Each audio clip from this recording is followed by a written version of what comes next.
Assalamualaikum warahmatullahi wabarakatuh. Kami dari kelompok 7 akan mempresentasikan tentang penggunaan teori dalam penelitian. Kelompok 7 sendiri beranggotakan saya, Satria Tirta, dan teman saya, Widya Tamara. Untuk materi pertama akan saya jelaskan. Penggunaan teori. Salah satu komponen dari mengkaji literatur adalah menentukan teori yang dapat digunakan untuk mengeksplorasi pertanyaan dalam studi ilmiah. Dalam penelitian kuantitatif, peneliti sering menguji teori sebagai penjelasan atas jawaban atau pertanyaan mereka sendiri. Seluruh bagian dari proposal penelitian mungkin dikhususkan untuk menyajikan teori untuk penelitian tersebut. Sedangkan dalam penelitian kualitatif, penggunaan teori jauh lebih bervariasi. Penyelidik dapat menghasilkan teori sebagai hasil akhir dari sebuah studi dan meletakkannya di akhir proyek seperti dalam teori membumi. Variabel dalam penelitian kualitatif. Sebuah variabel mengacu ke karakteristik atau atribut individu atau organisasi yang dapat diukur atau diamati dan yang bervariasi di antara orang atau organisasi yang sedang dipelajari. Creswell 2007a.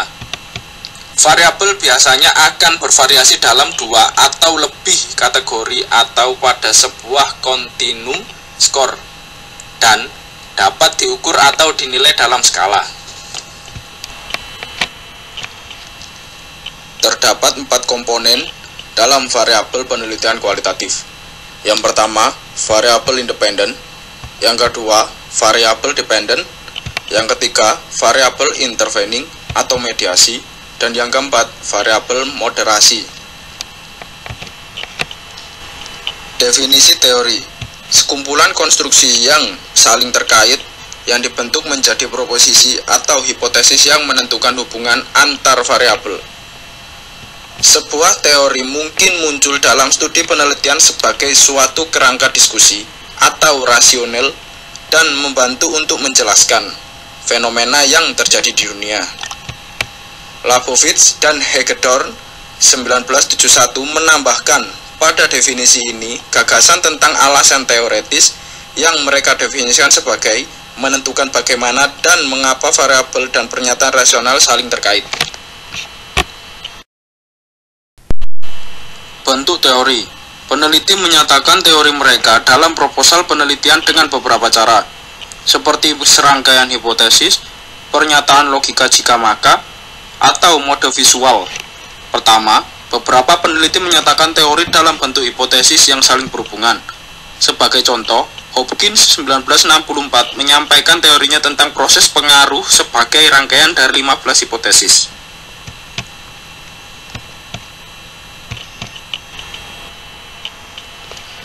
Beberapa hipotesis yang tadi dijelaskan oleh Hopkins. Yang pertama, semakin tinggi pangkatnya, semakin besar sentralitasnya.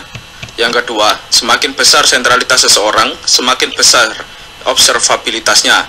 Yang ketiga, semakin tinggi peringkatnya, semakin besar observabilitasnya. Yang keempat, sentralitas seseorang yang lebih besar, kesesuaian yang lebih besar. Yang kelima, pangkat yang lebih tinggi, kesesuaian yang lebih besar. Yang keenam, semakin besar pengamatan seorang, semakin besar kesesuaiannya. Dan yang ketujuh, semakin besar konformitas seseorang, semakin besar observabilitasnya. Penempatan teori kuantitatif. Dalam studi kuantitatif, seseorang menggunakan teori secara deduktif dan menempatkannya di awal proposal untuk sebuah studi. Dengan tujuan menguji atau memverifikasi suatu teori daripada mengembangkannya, peneliti memajukan teori, mengumpulkan data untuk mengujinya, dan merefleksikan konfirmasinya atau dikonfirmasinya oleh hasil. Teori menjadi kerangka kerja untuk keseluruhan studi. Model pengorganisasian untuk pertanyaan penelitian atau hipotesis dan untuk prosedur pengumpulan data itu sendiri. Peneliti menguji atau memverifikasi sebuah teori dengan memeriksa hipotesis atau pertanyaan yang diturunkan darinya. Hipotesis atau pertanyaan ini berisi variabel atau konstruksi yang perlu didefinisikan oleh peneliti itu. Selain itu, definisi yang dapat diterima dapat ditemukan dalam sebuah literatur. Dari sini, peneliti menemukan instrumen untuk digunakan dalam mengukur atau mengamati sikap atau perilaku partisipan dalam sebuah penelitian. Kemudian, penyidik mengumpulkan skor pada instrumen-instrumen ini untuk mengonfirmasi atau menyangkal teori tersebut.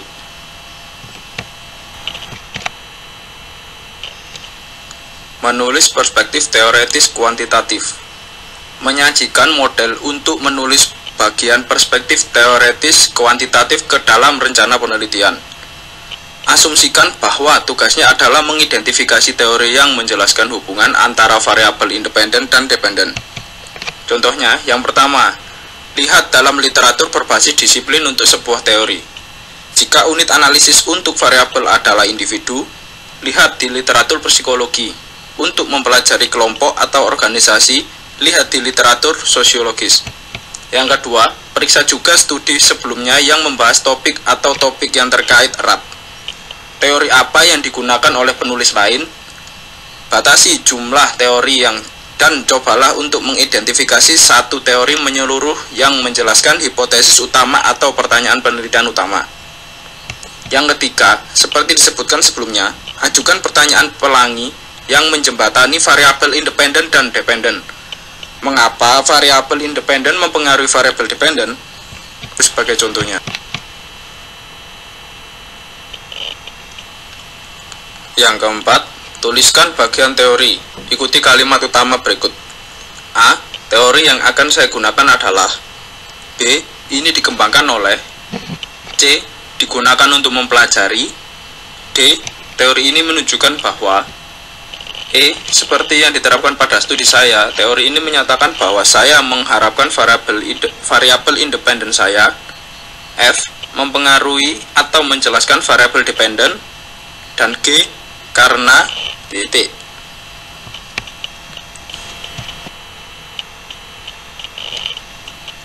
Variasi penggunaan teori dalam penelitian kualitatif. Beberapa dari perspektif teoretis kualitatif yang tersedia bagi peneliti adalah sebagai berikut. Creswell 2007. Yang pertama, perspektif feminis, memandang situasi beragam perempuan yang bermasalah dan institusi yang membingkai situasi tersebut. Yang kedua, wacana rasial menimbulkan pertanyaan penting tentang kontrol dan produksi pengetahuan, terutama tentang orang dan komunitas kulit berwarna. Yang ketiga, perspektif teori kritis berkaitan dengan pemberdayaan manusia untuk melampaui batas yang ditempatkan pada mereka. Yang keempat, teori queer ialah istilah yang digunakan dalam literatur ini yang berfokus pada individu yang menyebut diri mereka lesbian, gay, biseksual, atau transgender. Yang kelima, penyelidikan tentang disabilitas membahas arti inklusi di sekolah yang mencakup administrator, guru, dan orang tua yang memiliki anak penyandang disabilitas. Menemukan teori dalam penelitian kualitatif. Membangun teori yang berlandaskan empiris membutuhkan hubungan timbal balik antara data dan teori. Data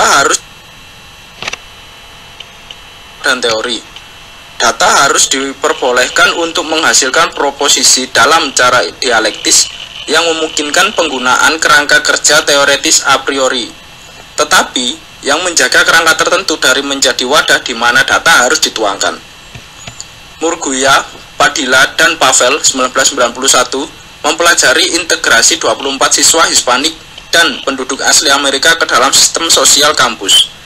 Mereka penasaran tentang bagaimana entisitas mempengaruhi integrasi sosial, dan mereka mulai dengan menghubungkan pengalaman peserta dengan model teoretis model integrasi sosial Tinto. Mereka merasa bahwa model tersebut telah dikonseptualisasikan secara tidak lengkap dan sebagai akibatnya hanya dipahami dan diukur secara tidak tepat. Dengan demikian, model tersebut tidak diuji seperti yang akan ditemukan dalam proyek kuantitatif, tetapi telah dimodifikasi. Di akhir penelitian, penulis menyempurnakan model Tinto dan memajukan modifikasinya yang menggambarkan bagaimana fungsi entinitas. Berbeda dengan pendekatan ini, dalam studi kualitatif, dengan titik akhir suatu teori, misalnya teori yang membumi, pola atau generalisasi, Teori tersebut muncul di akhir penelitian. Teori ini dapat disajikan sebagai diagram logika, representasi visual dari hubungan antar konsep. Penggunaan teori metode campuran. Teori menggunakan metode campuran studi dapat mencakup teori secara deduktif. Dalam pengujian dan verifikasi teori kuantitatif atau secara induktif, seperti dalam teori atau pola kualitatif yang muncul. Sebuah ilmu sosial atau teori ilmu kesehatan dapat digunakan sebagai kerangka kerja untuk diuji, baik dalam pendekatan kuantitatif atau kualitatif untuk menjadi sebuah penyelidikan. Cara lain untuk memikirkan teori dalam penelitian metode campuran adalah sebagai lensa atau perspektif teoretis untuk memadu penelitian. Studi mulai muncul yang menerapkan desain metode campuran menggunakan lensa untuk mempelajari gender, ras atau etnis, kecacatan, orientasi seksual, dan dasar keragaman lainnya. Mertens 2003. Secara historis, ide penggunaan lensa teoretis dalam penelitian metode campuran disebutkan oleh Grice dan Caracelli pada tahun 1997. Mereka mengidentifikasi penggunaan desain transformatif sebagai bentuk berbeda dari penelitian metode campuran. Desain ini mengutamakan penelitian berbasis nilai dan berorientasi aksi, seperti penelitian tindakan partisipatif dan pendekatan pemberdayaan. Dalam desain ini, mereka menyarankan untuk mencampurkan komitmen nilai tradisi yang berbeda, penggunaan berbagai metode, dan fokus dalam solusi tindakan. Penerapan ide-ide ini dalam praktik penelitian metode campuran kini telah dilakukan oleh penulis lain. Ringkasan, teori memiliki tempat dalam kuantitatif, kualitatif, dan penelitian metode campuran. Peneliti menggunakan teori dalam penelitian kuantitatif untuk memberikan penjelasan atau prediksi tentang hubungan antar variabel dalam sebuah penelitian. Sedangkan dalam penelitian kualitatif, peneliti menggunakan teori sebagai penjelasan yang luas atau penjabaran secara luasnya. Dan dalam penelitian metode campuran, penulis menggunakan teori baik secara deduktif seperti dalam penelitian kuantitatif atau secara induktif seperti dalam penelitian kualitatif. Ya, untuk selanjutnya akan dijelaskan oleh Mbak Widya.